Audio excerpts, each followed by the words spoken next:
Good evening, welcome to Central News for Wednesday the 19th of February. I'm Hilary Entwistle. Almost 900 young surf lifesavers and their supporters will pause at this week's Oceans 14 New Zealand Under-14 Championships in Mount Maunganui to pay tribute to one of their own. Omanu's Harrison Mundy died on Sunday after a long battle with Ewing sarcoma, a rare form of cancerous tumour which grows in bones or soft tissue around them. The 11-year-old comes from a proud surf lifesaving background, and his brave fight touched many in the movement, with organisers of the 4-day Oceans Carnival planning a memorial in his honour.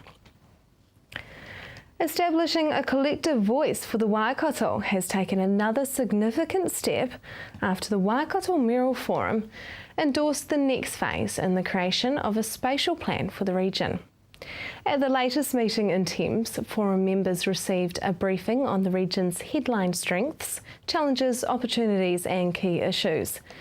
They agreed that a presentation on the spatial plan proposal should be made to a joint meeting of all the councils on 17th of March, and that work should commence as soon as practicable.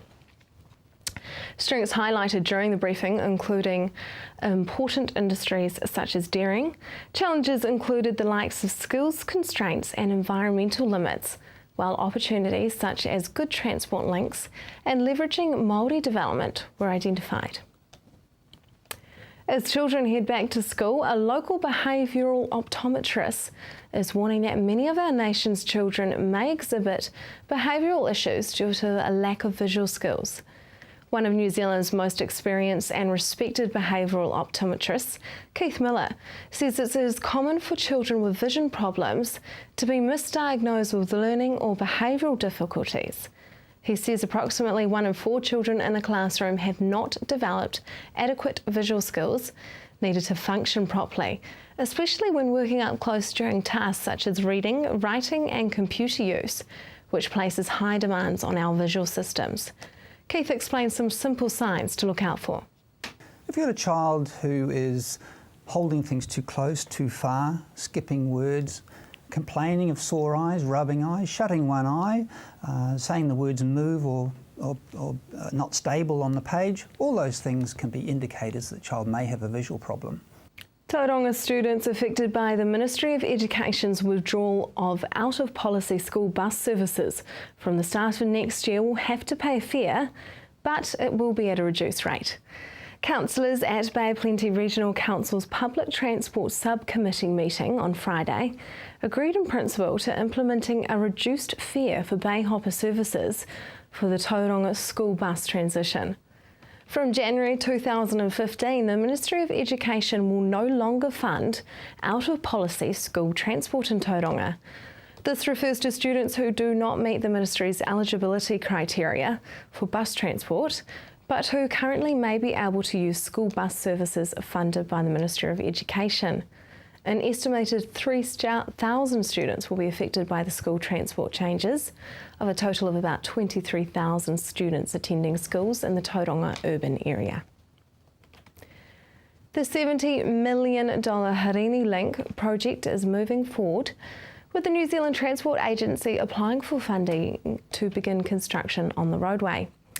NZTA Waikato Bay of Plenty Regional Director Harry Wilson updated Tauranga City Council's City Delivery Committee yesterday, saying funding has been lodged.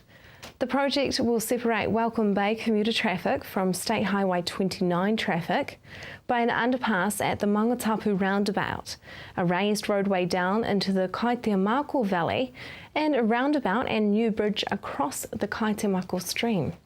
It will provide motorists with a direct link from Turret Road at the Harini Causeway to Welcome Bay. Now for our coastal forecast, west coast, there is a southwest swell, 1 metre, 15-knot southeast winds. High tide will be at 2:18 in the afternoon. East coast, there is an easterly 15 knots easing to a southeast 10 knots early in the morning. Northeast 15 knots developing for a time in the afternoon and evening. The sea's slight and it's mainly fine. Your high tide will be at 11:45 in the morning. We will have the weather forecast for you later on in the program. Just ahead, the lovely ladies of Creative Tauranga.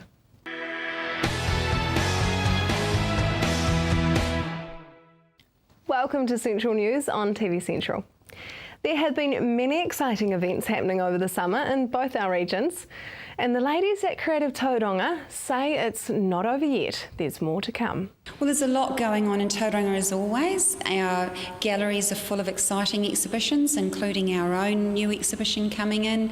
We're all getting ready for the Jazz Festival in April, so it's worth actually popping onto the Jazz Festival website and having a look at their program and getting your tickets.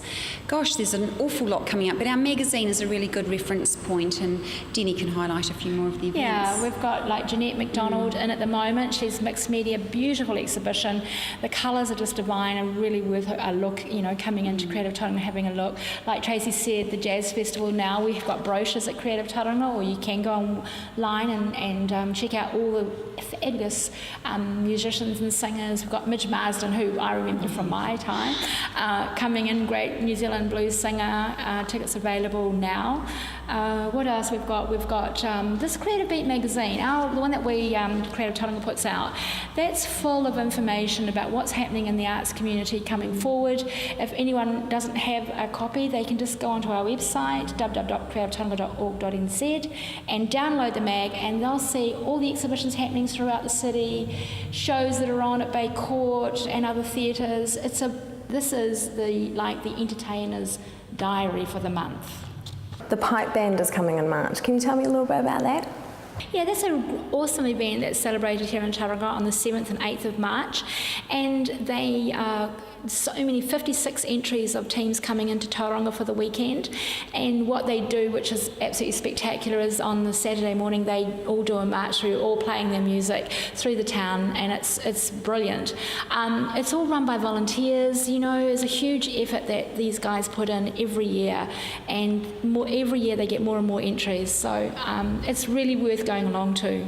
And Tracy, the Multicultural Festival, that sounds like fun. Well, that's scheduled for Tauranga on the 15th of March. It's a fabulous event. It's a really good day out. It gives you just a little bit of a taste of all the different ethnic groups that live in your own backyard. There's lots of food, craft, dance, song. Yeah, it's a pretty amazing sort of display of all the different sort of cultures that have settled here in Tauranga. It's a wonderful day out. I thoroughly recommend it. Yeah. You can find out about any of the events discussed on their website, creativetauranga.org.nz. Another exciting event coming up is the Rev Cycle Festival at the Avanti Drome Bike New Zealand. It's all about cycling, and they have set up their new offices at the new venue. Anne-Marie spoke with their high performance director, who has entered the Rev Midi with his young son. My wee boy's 12, so it's quite a wee way for him, but it's long enough to be a challenge, and great for us to get out there and do something together. Has he had much cycling experience? Well, I guess for most kids, Hamish has been riding a bike since he was 2, so I guess he's had 10 years of experience. For being in a big event like this, he's done a number of events with me at of a similar nature, but I understand the Rev's a much bigger event, so it'd be exciting to be a part of, and now we're living in this community, great thing to be doing. Why do you think the Rev Midi is a great category for parents and children to do together? Well, I think you look at the distance. 55k for someone in that 12 to 14 age, and I understand 12 still very, very young. It's far enough, but it's enough to be a challenge, and it's not just something, I'll go out there and do it, and I can do it tomorrow, just go and do it this weekend. It's enough of a challenge, and then you take into account that you've got a lot of people around you, the excitement and the buzz of the race. That's what makes it such a great event. And I guess it's a great opportunity to teach bike safety too. Yeah, it is. I mean, your kids get the experience of being around, lots of moving traffic, lots of colour. I mean, the sport of cycling is a very vibrant sport, and for kids to take all that on board and do it safely and ride in bunches together is what teaches their skills. Who are some of the key riders from Bike NZ that will be at the Avanti Drome Rev Cycle Festival? Yeah, You know, obviously we've got our wheel track team overseas, but we've also got our women's pursuit team training here and doing preparation for March. So we've got all our top women pursuiters, national champion Rushni Buchanan. We've also got a couple of our road riders, and Linda Willemsen, who's been on the world podium in time trial 5 times in the last 5 years. Missed an Olympic medal by 1 second last 2 years ago in London. They'll be competing. So a lot of our top athletes are here. And of course, the first event at the Avantidrome, the National Track Championships. Tell me about that. Well, obviously, we've got this amazing facility right here on our back doorstep now, and to have our nationals here for our elite riders who are based here now in Cambridge, and we're talking, already there's over 30 riders full-time based here. For nationals to be on their back doorstep, it's a pinnacle event for preparation and selection for Commonwealth Games. So everything's riding on it, and if you want to get a Commonwealth Games medal, if you're winning national titles, you're on that pathway to winning Olympic and Commonwealth Games medals. So that's why it's important. Entries are still open for the festival, which is on this weekend. You can find out more about it at therev.co.nz.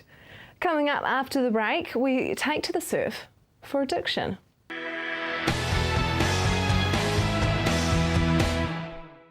Welcome back. Get Smart Tauranga's Stoked Tie Orders program aims to help youth with drug addiction through surfing. I spoke with a program facilitator to find out why surfing. Surfing is a really positive activity, and in this program it's a means to an end. Surfing is something that a lot of these young guys actually want to do, and finding something that they want to do is quite difficult.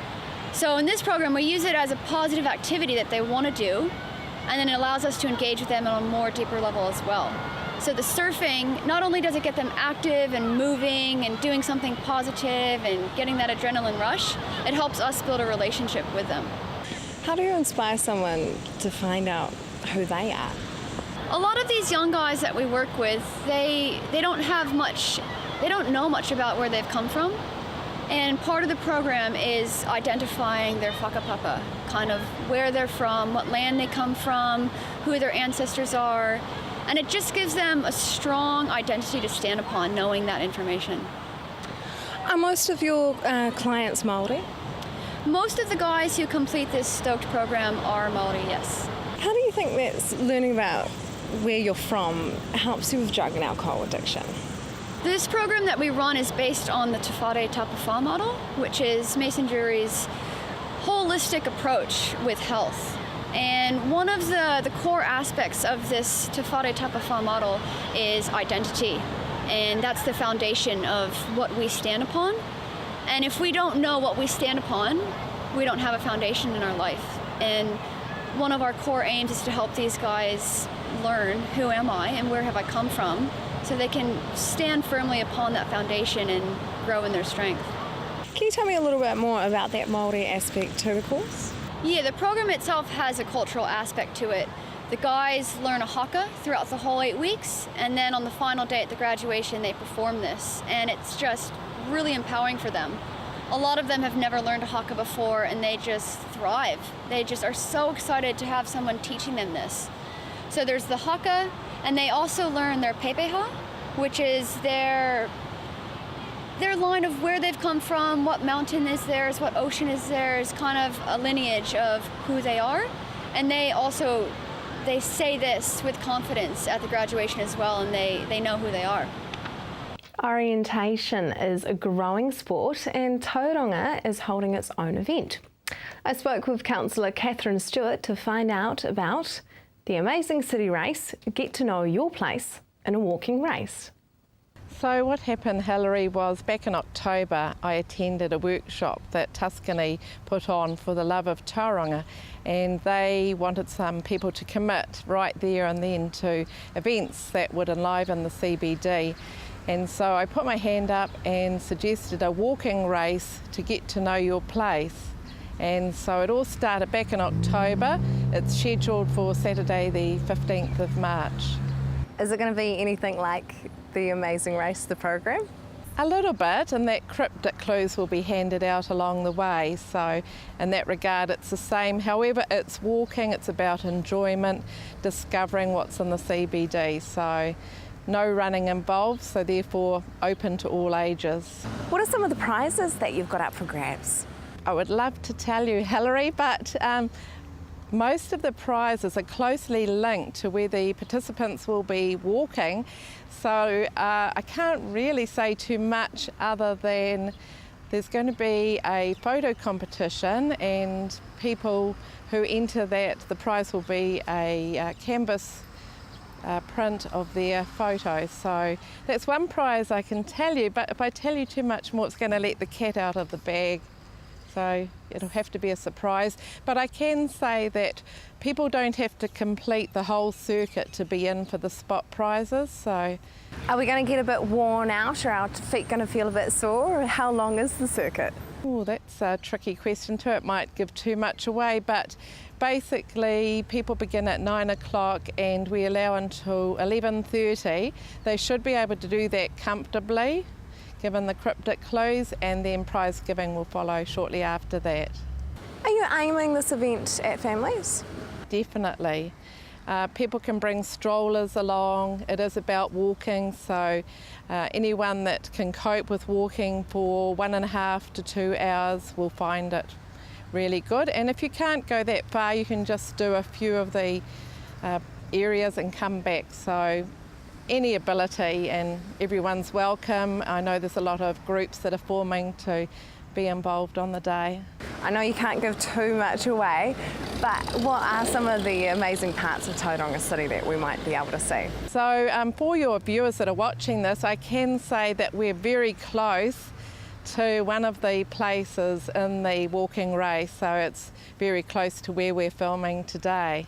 So how can I find out information, and how can the viewers go about getting involved? So Sport Bay of Plenty have their walking month in March, so it's working in really well with their calendar, which is just by chance. So the forms will be at Sport Bay of Plenty and also available at the library. Well, all the best, and I'll remember to bring my walking shoes. Yes, keep your walking shoes, your camera, drinking bottle and sun hat, and the event will be on regardless of the weather, apart from in the event of a weather storm. Coming up after the break, the weather for our regions and the closure of rural birthing units.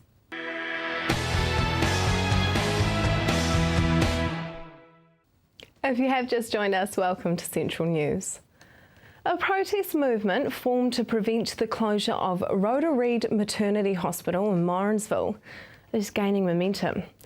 The Waikato DHB commissioned a feasibility study on the birthing units in Morrinsville and Te Ao Mutu, which recommended both be closed and women from each area have their babies in Hamilton. Anne-Marie spoke with Te Aroha midwife Jen about the proposed closure. Jen, welcome to Central News. The final rounds of the Waikato DHB meetings with regards to Rhoda Reid Maternity Hospital closing were held last week. Okay. Tell me how they went. They were really well attended. There's a lot of women and families turning up, letting the DHB know that they want labour and birth services in Morrinsville and they don't want them centralised to Hamilton. So, yeah, really well attended. There was a petition signed as well, I believe? Yes, at the Morrinsville meeting, a petition was presented with 2,400 signatures backed from the community saying, please keep our unit open. That was the overwhelming response to that, yeah. The Piako community has a large farming community. Yeah. Are the rural areas taken into consideration with regards to travel time to Hamilton to birth? Yes, the DHB consider that the travel time from Rhoda Reid to Hamilton is half an hour. Mm-hmm. But yeah, it's the outlying areas that we argue are further away, areas like Peritonga up towards Hauraki. That's a long drive to Hamilton for women. The women in sort of Te Araha area, the DHB are saying could go to Matamata. Mm-hmm. A lot of women don't like going to Matamata, it's not towards Hamilton, so they feel if they go that way, they're not really heading away, they are heading away from the extra services should they need them, so they prefer to head towards them, towards Morrinsville. And if Rhoda Reid closes, what will happen to postnatal care in the district? Yeah, that would be a huge, huge loss if it was to close. Postnatal care could be compromised with local midwives having to travel to Hamilton more to see women in labour just afterwards when they're in that 48-hour stay, even antenatal assessments that will need to be done in Hamilton. So it's taking your local midwives out of the area, which is going to affect the local women. And then there's the aspect of women having Hamilton midwives that may not travel out to them as often as they should or could, or that they might for their local Hamilton women. So yes, potentially it could. There's also the aspect, if they birth at Waikato, there's a 12-hour window to transfer to a primary birthing unit, and there's women that don't get out within that 12 hours, so those women could potentially be going home, and they're the high-risk ones. So what can people do? What do people need to do? What we need them to do is present submissions. So they can do that by going onto the Waikato DHB website under birthing, and there's online petition forms that can be done online or downloaded, which we recommend because then you can write more on them, so you can put down how it's going to affect you personally. That would be great if we could get women completing those and families completing those submissions. Jen, thank you for coming in. Thank you for having us. Make sure you have your say. Submissions can be made until Friday the 21st of February at waikatodhb.health.nz/birthing. Now for our region's weather. Hamilton, your Thursday will be cloudy at times with light winds. Your expected high is a warm 27 and an overnight low of 14. For the towns of Waikato, you too will have periods of cloud with light winds. Paeroa, your expected high is 25 and an overnight low of 18. Matamata, yours is 23 and 17. Te Awamutu, your high will be 27 and an overnight low of 14. Tokoroa, you will have a high of 26 and an overnight low of 13. Bay of Plenty, Tauranga, fine spells with a chance of some evening drizzle with an easterly wind. Your expected high is 27 and an overnight low of 17. Te Puke, drizzly patches in the morning and the evening with easterly breezes. Your expected high is 24 and an overnight low of 15. That is the program for tonight. You can get in contact with us by email, news@tvcentral.co.nz, or you can like us on Facebook and let us know what your thoughts are. Let us know about something interesting going on in your community. I'll be back again tomorrow night when we talk healthy food options, how Te Aroha is booming, and why the closing hours of Mount Bars will remain at 1 a.m. I'm Hilary Entwistle. I hope you have a lovely evening.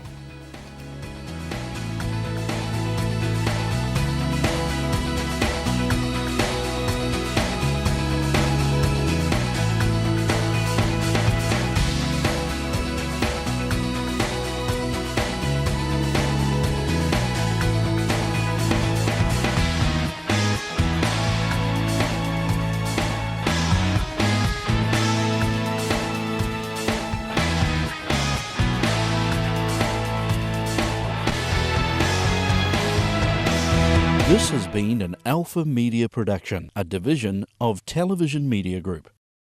Supporting local content so you can see more of New Zealand on air.